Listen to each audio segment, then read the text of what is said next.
हरे कृष्णा, मैं हूँ गार्गी। आज मैं आपके लिए सावन स्पेशल वीडियो लेके आई हूँ और ये बहुत ख़ास है बिकॉज़ बहुत सारे ऐसे लोग होते हैं जिनके घर के पास मंदिर नहीं होते, या ऐसे मेरे बहुत सारे क्लाइंट्स हैं जो आउट ऑफ इंडिया रहते हैं, उनके पास आसपास उनके घर के मंदिर नहीं है, बट उनको सावन में पूजा करनी है या उनका मन किसी भी चीज़ के लिए विचलित है, तो वो क्या करें अगर वो मंदिर नहीं जा सकते। या छोटे बच्चे हैं, वो स्कूल चले जाते हैं, तो वो किस टाइम मंदिर जाएं। या कुछ ऐसे बूढ़े लोग हैं जिनके पैरों में दर्द है, या उनको लगता है सीढ़ी से कैसे जाएं, मंदिर तक कैसे पहुँचें। या कुछ लोग ऐसे भी होते हैं जिनको लगता है बहुत ज़्यादा भीड़ है और इतनी ज़्यादा मंदिर में भीड़ की वजह से सफोकेशन हो जाता है, बट उनके मन में आस है, विश्वास है, भक्ति है, लेकिन वो मंदिर नहीं जा पाते। तो उन लोगों के लिए पार्थिव शिवलिंग के निर्माण का महात्म्य बताया गया है। जो पार्थिव शिवलिंग होता है उसका मतलब है मिट्टी के शिवलिंग जो हम अपने हाथ से तैयार करते हैं। इसका महात्म्य शिव महापुराण में और लिंग महापुराण में मेंशन है। इसमें हम क्या करते हैं कि जैसे शमी के पेड़ की मिट्टी, पीपल के पेड़ की मिट्टी या बेल के पेड़ की मिट्टी, या अगर आप किसी नदी के पास रहते हैं तो उस पवित्र नदी की मिट्टी आप लेके शिवलिंग बना सकते हैं। तो मेरे घर में शमी का पौधा है। अगर आप लोग किसी शहर में रहते हैं तो नर्सरी से आप शमी का पौधा लेके आ सकते हैं और फिर शमी की मिट्टी से अभी हम शमी की मिट्टी हम लेंगे और फिर इससे हम शमी की मिट्टी से हम बनाएंगे पार्थिव शिवलिंग अपने हाथ से। अभी हम इस मिट्टी को लेने के बाद इसका करेंगे सिंचन। सिंचन का मतलब ये है कि जैसे अभी मिट्टी थोड़ी सी खुरदुरी है, इसके अंदर हम थोड़ा सा गाय का घी डालेंगे, इत्र डालेंगे। अगर किसी के पास गाय का घी नहीं है तो फिर वो इसमें दूध मिला सकता है, शहद मिला सकता है, और अगर कुछ भी नहीं है तो आप जल से भी सिंचन कर सकते हैं। और इसके इतने ज़्यादा महात्म हैं कि जैसे आजकल मेंटल हेल्थ का इशू बहुत ज़्यादा चल रहा है, हर इंसान फ्रस्ट्रेटेड है, परेशान है, कम्युनिकेशन गैप्स आ गए हैं लोगों के बीच में। जब आप पार्थिव शिवलिंग का निर्माण करते हैं और शिव जी पे दूध दही चढ़ाते हैं तो धीरे धीरे करके आपके अंदर के जितने भी कष्ट हैं, मेंटल स्ट्रेस है, जो बात आप किसी से नहीं कह सकते थे, वो जब आप शिवलिंग बना के और शिव जी को जब चढ़ाएंगे तो एक एक करके आपके मन की जितना भी दुख है, दर्द है, सब दूर होता चला जाएगा। और ऐसा कहा जाता है शिव महापुराण में कि कोई व्यक्ति जब पार्थिव शिवलिंग बनाता है तो वो उसके हाथ के भाग्य में कुछ भी, कितने भी कष्ट क्यों ना लिखे हों, कितनी भी दरिद्रता क्यों ना दिखी हो, कितनी भी संकट क्यों ना लिखे हों, लेकिन अगर वो अपने हाथ से पार्थिव शिवलिंग का निर्माण करता है तो उसके हाथ की सारी बुरी रेखाएं समाप्त हो जाती हैं और उसका जीवन फिर से नया शुरू हो जाता है। तो अब हम बनाते हैं पार्थिव शिवलिंग मंदिर में चल के। पार्थिव शिवलिंग के लिए हम मिट्टी ले आए हैं शमी के पौधे से। अब हम इसका करेंगे सिंचन। मेरे पास है ये गंगा जल हम थोड़ा सा डालेंगे इसमें, और ये थोड़ा सा शहद है मेरे पास, तो शहद डालेंगे इसमें। और ये है मेरे पास गाय का घी, तो गाय का घी भी डालेंगे। तो ये हम क्यों डाल रहे हैं, वो हम इसलिए डाल रहे हैं ताकि जैसे जब छोटे बच्चे जब क्ले से खेलते हैं तो वो इतना सॉफ्ट होता है कि वो किसी भी मोल्ड में बन जाता है। तो अगर हमें पार्थिव शिवलिंग का निर्माण करना है अच्छा सा, तो हम ये सब चीज़ें यूज़ कर सकते हैं। हम इत्र भी डाल सकते हैं ताकि भगवान जी एकदम महक उठे। और अगर कुछ भी ना हो आपके पास तो आप जल से भी सिंचन कर सकते हैं और उसी पेड़ पे ही आप शिवलिंग का निर्माण करके वहाँ पे शिवलिंग की पूजा आप कर सकते हैं। तब हम कर रहे हैं मिट्टी का सिंचन ताकि एक ब्यूटीफुल सा हम पार्थिव शिवलिंग बना पाएँ। और फिर क्योंकि सावन चल रहा है और शिव जी सभी मनोकामनाओं को पूर्ण करने वाले भगवान हैं। शिव जी का एक नाम आशुतोष है। आशुतोष का मतलब है जो बहुत जल्दी प्रसन्न हो जाता है। तो शिव जी, तो चाहे वो राक्षस हों, देवता हों, मनुष्य हों, गंधर्व हों, किन्नर हो, जो भी हों, अगर वो शिव जी की पूजा करते हैं तो शिव जी तुरंत ही प्रसन्न होकर आशीर्वाद दे ही देते हैं। तो इस सावन में तो शिव जी बैठे ही हैं, माता पार्वती और शिव जी बैठे ही हैं हम सबको आशीर्वाद देने के लिए। तो अब हम पार्थिव शिवलिंग का निर्माण करते हैं। पार्थिव शिवलिंग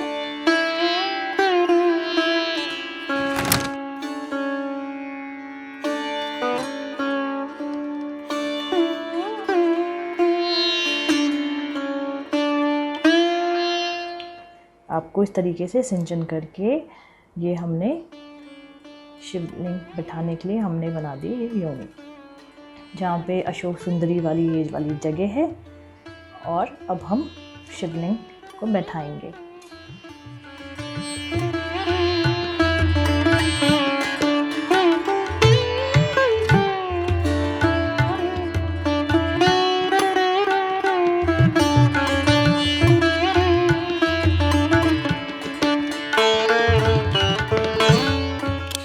अब हम शिव जी के शिवलिंग बन चुके हैं। अब हम शिव अभिषेक की तैयारी करते हैं।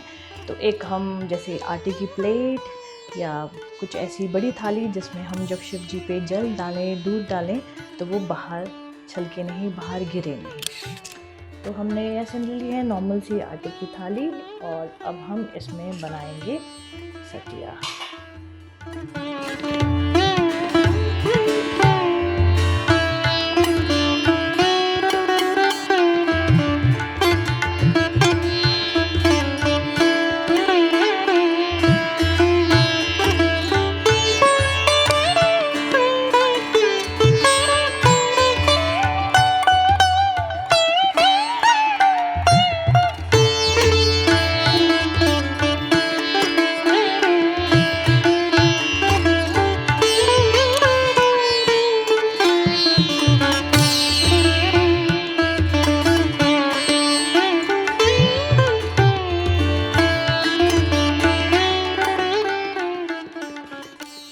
श्री राम श्री राम श्री राम। भगवान शिव को राम जी परम प्रिय हैं।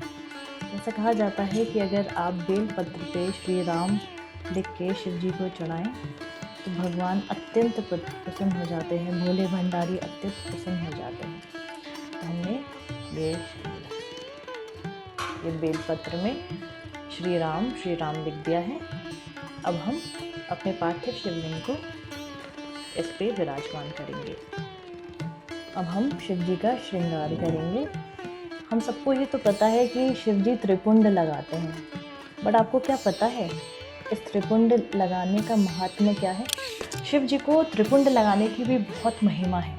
ऐसा कहा जाता है कि 3 प्रकार के ताप होते हैं, आदि भौतिक, आदि दैविक और आध्यात्मिक। ये तीनों ताप जो हम शिव जी पे त्रिपुंड लगाते हैं तो धीरे धीरे करके ये सारे जो कष्ट हैं वो दूर हो जाते हैं। तो ये जानते हैं ये है क्या? आदि भौतिक ताप होता है जो हमारे किसी बाहरी कारणों से उत्पन्न होता है, जैसे किसी हमारे परिवार के सदस्य हमारे साथ गलत व्यवहार कर रहे हैं, हमारी सासू माँ, ससुर जी, हस्बैंड या वाइफ या बच्चे हमें कष्ट दे रहे हैं, या हमारे पड़ोसी हमें परेशान कर रहे हैं, या कुछ ऐसे मित्रगण हैं जो हमें परेशान कर रहे हैं, हमें कष्ट दे रहे हैं, या किसी जानवर ने ही हमें काट लिया या जानवरों से हमें कष्ट हो गया। तो ये होता है हमारा आदि भौतिक कष्ट। तो जो हम त्रिपुंड का पहला लगाते हैं तो हमारे धीरे धीरे करके जो आदि भौतिक कष्ट हैं वो दूर हो जाते हैं। फिर आता है आदि दैविक कष्ट। आदि दैविक कष्ट का मतलब है जो इंसान के द्वारा नहीं, देवताओं के द्वारा, जैसे भूकंप आ गया, बाढ़ आ गया, सूखा आ गया, उसकी वजह से कष्ट हो गए, या कुछ ऐसी बीमारी आ गई, महामारी बीमारी आ गई जिसकी वजह से सबको कष्ट हो गए। जो हम त्रिपुंड का जब शिव जी को लगाते हैं तो उससे भी बचाव होता है।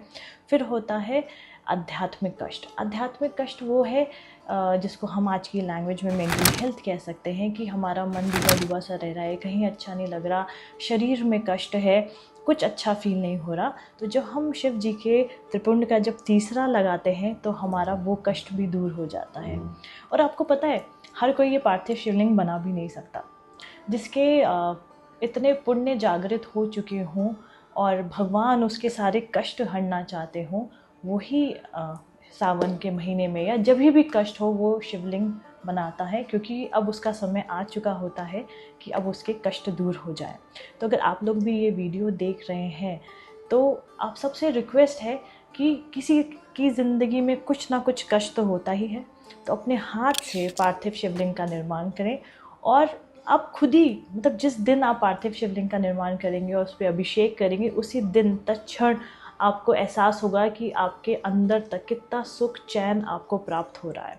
तो ठीक है, आगे बढ़ते हैं, हम पार्थिव शिवलिंग का अभिषेक करना शुरू करते हैं।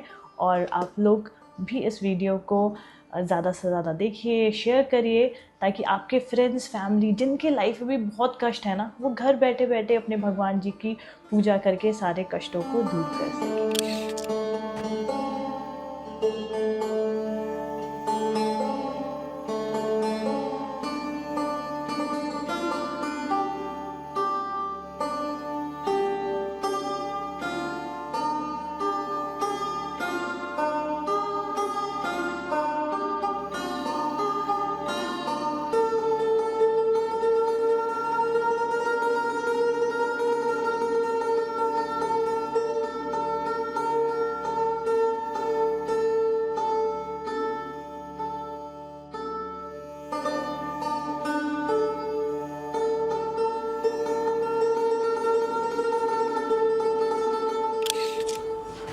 ओम नमः शिवाय, ओम नमः शिवाय, हर हर भोले नमः शिवाय। ओम नमः शिवाय, ओम नमः शिवाय, हर हर भोले नमः शिवाय। ओम नमः शिवाय, ओम नमः शिवाय, हर हर भोले नमः शिवाय। शिव जी को अभिषेक करने के बाद हम फिर से शिव जी को सजाएंगे, त्रिपुंड लगाएंगे शिव जी को।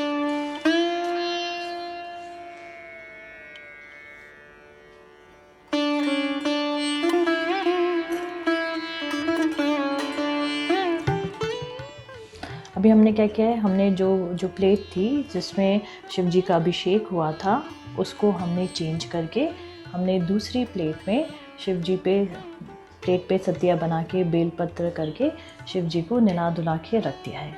अब हम शिव जी का दोबारा से श्रृंगार करेंगे और आरती करने के लिए अब हम शिव जी को रेडी करेंगे।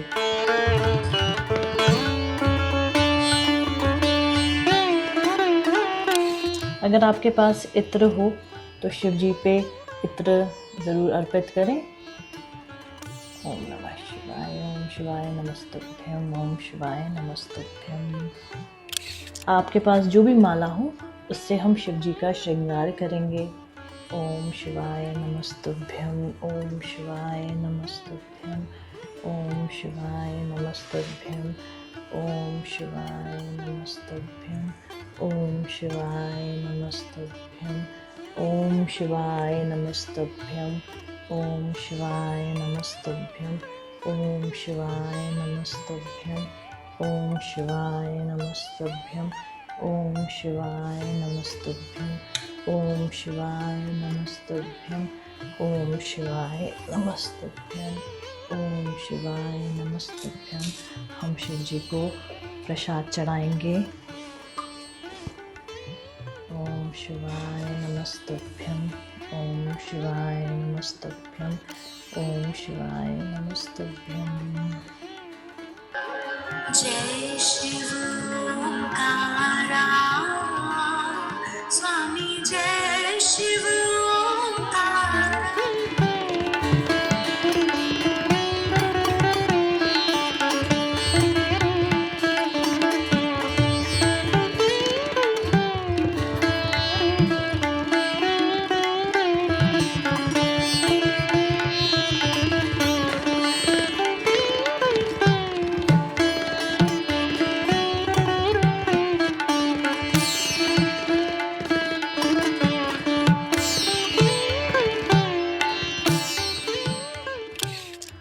अभी हमने शिव जी का अभिषेक कर लिया है, उनका श्रृंगार कर लिया है और उनकी आरती कर ली है। तो जब हम पार्थिव शिवलिंग का निर्माण करते हैं तो हमें उसको उसी दिन विसर्जित करना भी होता है। सो अभी जब हमारा ये दिया शांत हो जाएगा तब हम शिव जी को विसर्जित कर देंगे। सो अब दिया शांत हो चुका है, अब हम करेंगे पार्थिव शिवलिंग का विसर्जन। तो पार्थिव शिवलिंग का जब हम विसर्जन करते हैं तब उसमें हम डालते हैं थोड़ा सा बेलपत्र, थोड़े से फ्लावर्स, और अब हम करेंगे शिव जी का विसर्जन। पार्थिव शिवलिंग का विसर्जन करते वक्त ये जो उत्तर दिशा में होती है अशोक सुंदरी वाली जगह, उसका फेस हमारी तरफ होना चाहिए। और हम अब शिव जी को पानी में, गंगा जल में विसर्जित करेंगे। और जिस मनोकामना के लिए हमने पार्थिव शिवलिंग बनाए थे, भक्ति के लिए, संतान के लिए, सुख के लिए, धन के लिए, नौकरी के लिए, शादी के लिए, जिस भी मकान के लिए, जिस भी इच्छा से हमने पार्थिव शिवलिंग का निर्माण किया था, उस इच्छा को सोचते हुए हम पार्थिव शिवलिंग को विसर्जित करेंगे। जब विसर्जित करते समय जो उत्तर दिशा का जो योनि वाली जो जगह होती है वो हमारी तरफ फेस होना चाहिए। और हम ओम नमः शिवाय का उच्चारण करते हुए पार्थिव शिवलिंग का विसर्जन कर देंगे। पाठ में हम लोग ये देखेंगे कि कैसे नवग्रह की हम पूजा अपने ही घर में कर सकते हैं पार्थिव शिवलिंग के साथ।